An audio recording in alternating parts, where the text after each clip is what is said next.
You are listening to the Marc Guzman Podcast Experience.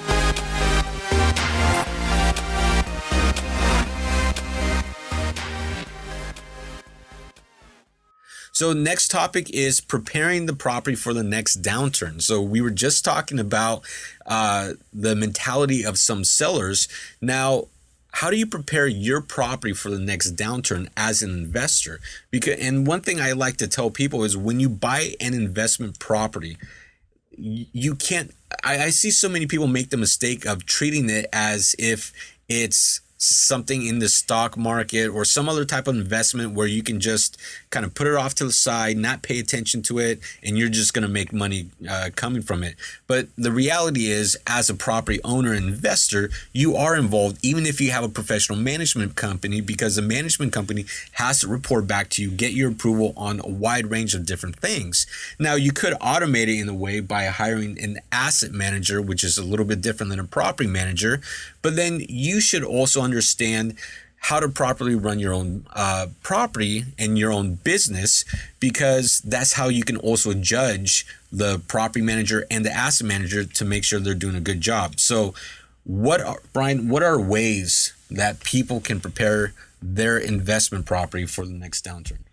Well, we were just talking about this the other day about trimming the fat and looking at expenses, seeing where some expenses, for example, utilities might be higher than normal. In fact, where there was a property that I think you had just recently picked up where the prior property management company had garbage being taken out twice a week. So just that little change in having it done weekly as opposed to twice a week saved the owner how much? $1,250. So per month. Per month, yeah. We took over this building and garbage was $2,500 a month for a 25-unit building. And so we did an experiment. What if we cut service from 2 times a week pickup to 1 time a week pickup? We had already these large giant bins there. I couldn't imagine so much trash that we had to have pickup twice a week. And guess what?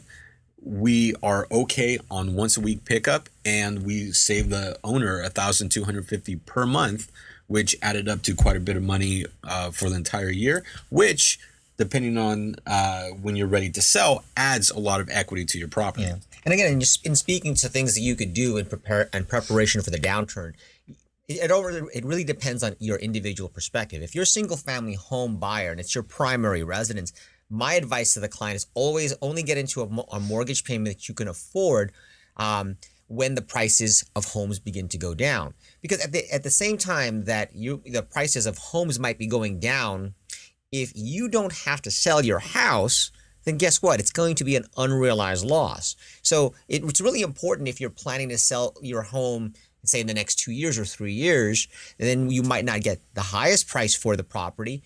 However, if you plan to stay there for 5 or more years, by the time you really get around to the point of potentially having to sell your home, you're probably going to be back in the next upcycle.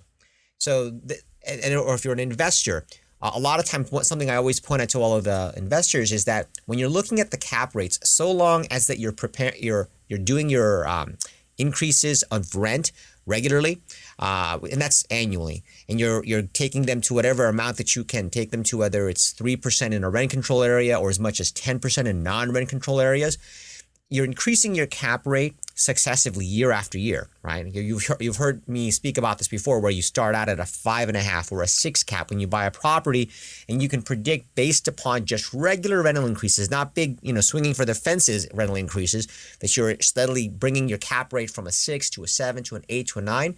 Well, when the prices of properties go down in a downturn, your cash flow as an investor doesn't change. What you could sell your property for might drop a little bit because new investors looking to buy your property might want to come in to a 6.5 cap because they perceive more risk in the market. But if you're having to sell, well, one, you're never going to be in a position where you have to sell if you've got a cash flow. But if you do decide you want to sell, you might make a lot less, but you can take that same equity or capital gain and roll it into something where you're going to start out making a lot more also, right? So if people are buying at a 6.5 cap and you're selling at a 6.5 cap, chances are you're going to be buying at a 6.5 cap too, because the market is also down. And so you'll be able to ride at a higher starting point as the rents begin to go up, and you go through the typical cycles of real estate.